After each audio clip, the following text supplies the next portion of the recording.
Peacemaker's Christopher Smith is not a good person, and a genuinely hard one to defend. But what I love most about his character in season 1 of his show is that through and through, the writing is always about proving how, despite everything in him wanting to be a good friend that upholds the equality and opportunity everyone deserves, why he's instead terrible, which can then lead into a whole conversation about our failing criminal justice system, something I can't help but do. But really, it's the complex and twisted morality behind everyone in the show and the choices they make that I'm much more qualified to discuss. And naturally, there's gonna be some spoilers for season 1.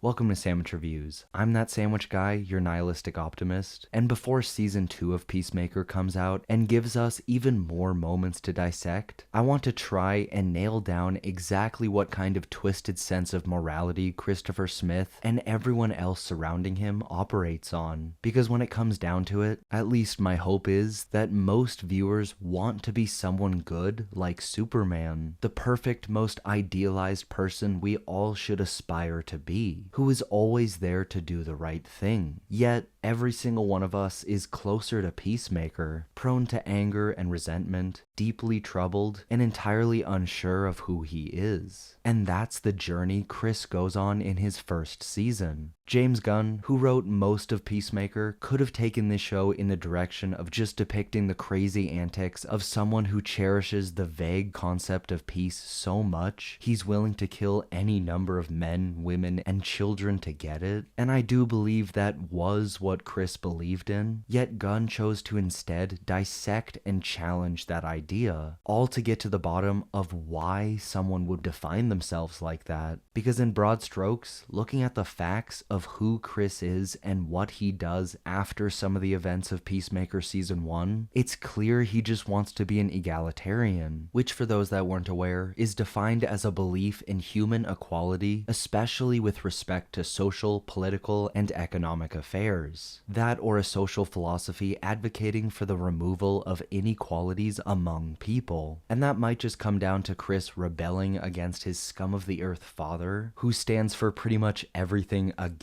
egalitarianism. But I think the rare moments of Chris's kindness extending beyond his usual oppressive and rude self comes from a much deeper place than disobedience. And I'll circle back around to Auggie Smith real soon, because Chris's dad is incredibly important when it comes to why Chris is the way he is. But just to lay everything out on the table, I have to acknowledge yet again how, as much as I want to look at him with rose-tinted glasses, highlighting only the good things done and ignoring the bad, Peacemaker is a clown and a thug. And I could easily just point my finger to all the people he's murdered, label him as a killer, and move on. But I think it's much more fascinating to find the muddy gray behind morally questionable actions. Because who doesn't love to see a vile villain get their due spotlight in something well written? Of course, Chris is more of an anti-hero, but you get what I mean. Ultimately, he may be doing all of this because of his headstrong obligation to peace, but he's still a murderer. Of course, in the real world, no such justification holds up. Except for in war, but that's a whole situation unto itself. And Chris still finds himself on the short end of the stick with a lot of social intricacies, even being called out for killing more minorities, which we don't actually see, but is very believable, which comes about from a subconscious hate that could very well be deep inside Chris, or more likely, B, an incredibly complex socioeconomic divide between different minorities and different classes, a status quo that could be changed, but probably won't anytime soon because it is rooted in the everyday mindset and even our infrastructure. If we as a people wanted to do it right, the whole criminal justice system would be about rehabilitation, all for the goal of making it so that everyone could be a benefit to their community. But that's not the world in which we live in. At least currently. Crossing my fingers someone's watching this in 10 years' time and is wondering why I'm talking about a criminal justice system that was already reformed. But my point is, Peacemaker's comic booky, anything can happen kind of world is even worse. So his relative justification for murder sorta works, to the extent that some probably consider Chris a hero. To himself, he is of course doing heroic actions, and in wanting to be the most efficient maker of peace he can be, he isn't against putting someone 6 feet in the ground so they can't hurt anyone ever again. Some would say, rightfully criticizing Batman for committing manslaughter every day by locking up dangerous criminals he knows will just get back out again the next day. And Chris has a serious problem with thinking only of the past, mainly just because he needs death to mean something, or else his brother died for nothing, yet all the killing he does is for a future he sees as peaceful. However, when given the choice to truly be that peacemaker, he doesn't go for it, all because he likes his friends and doesn't want to disappoint them, which somewhat contradicts a few of his actions, but wholly fits his character. And the first thing about Chris's twisted egalitarianism that I want to cover is his hypocrisy in needing social validation while also being the person he is, that being a bully. And in a couple of my other video essays, I've pointed out how, at their core, superhero properties are simply about standing up to bullies. So it feels weird to have the protagonist of something superhero related to be such a flagrant one. Yet it's not the first time that's happened, and certainly won't be the last. And in this specific instance, allows for further explorations of what drives a person to bully another. Because Chris always has to get a hurtful dig in. The best example of which is Economos's diebeard joke, a witty remark that comes back almost every episode, only to get an unexpected emotional payoff in the last, where it's flipped and Economos is forced to explain that he never had a girlfriend, couldn't get the good stuff because he was underpaid, and just didn't think anyone noticed. And Chris's reaction really hurts because you can see the realization of the pain he was causing. But another thing I did notice is that he only really bullies the people he considers close or even as friends. The only exception being Judo Master, but their back and forth bickering always came off to me as if they were both a little attracted to each other. But does Chris care about cultural differences? No, it doesn't even cross his mind, but he does end up bullying his friends, which is weird because more than once, Chris mentions that everyone has always hated him, and he resents being called a bully. Having enough social awareness to read a room and see that he is the butt of every joke not coming out of his own mouth, but not enough awareness to stop his own yapping, something he does mainly because he's grown so accustomed to that method of toxic communication that he thinks it's normal. And it's a problem that has plagued Chris his entire life. And one of the places he talks about being hated most was in school, where he may have also perpetuated that hate by giving people mean-spirited nicknames based on their junk. It's easy to assume that adult Chris is a changed man beyond petty name-calling like that, but he more than once proves that deep down he's that same scared kid when he goes back to school to be some kind of motivational speaker and immediately starts sending out insults as if he's Michael Scott trying to remember everyone's name with an offensive pseudonym. Baldy. Your head is bald. It is hairless. It is shiny. It is reflective like a mirror. M, your name is Mark. Yes.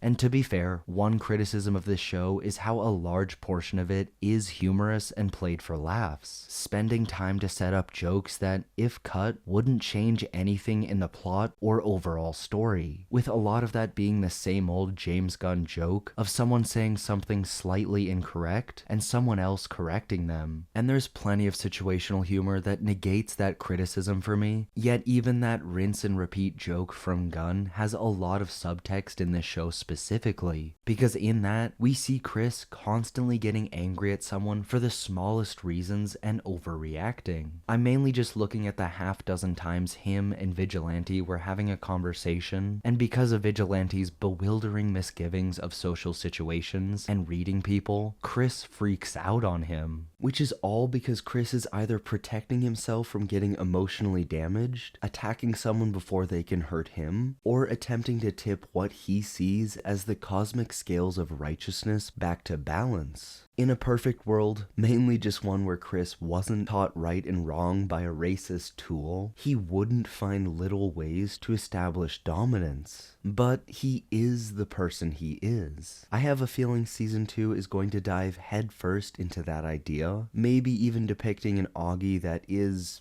I don't know, kind? But the piece of garbage that we got was unfortunately the person who raised Chris. And because of that, Chris can't fully be a good person. It was shown without any bit of subtlety, yet I kinda love that, with him literally not able to get his dad's infectious hate out of his head, even after he kills him, vocalizing how much he regrets not killing him in his sleep for all that he had done, which one would assume would get rid of the problem. Yet when any kind of bigotry is implanted from decades of normalizing it, it's hard to change that status quo, as Chris sees hateful interactions that should otherwise be filled with love, and thinking that's okay. And especially when paired with the fact that all Chris wants is love, validation, and a sense of belonging, it becomes clear just how screwed up in the head he is. With his dad most of all, he seeks that approval, deciding that his seemingly innate egalitarian morals are worth sacrificing even for just a moment of parental love, where it isn't telling at all that after years of not seeing each other, the only thing that can bring Chris and Auggie closer together is a story about how Bloodsport was tortured by his father, which is exactly how hateful behaviors are sustained decades past what your average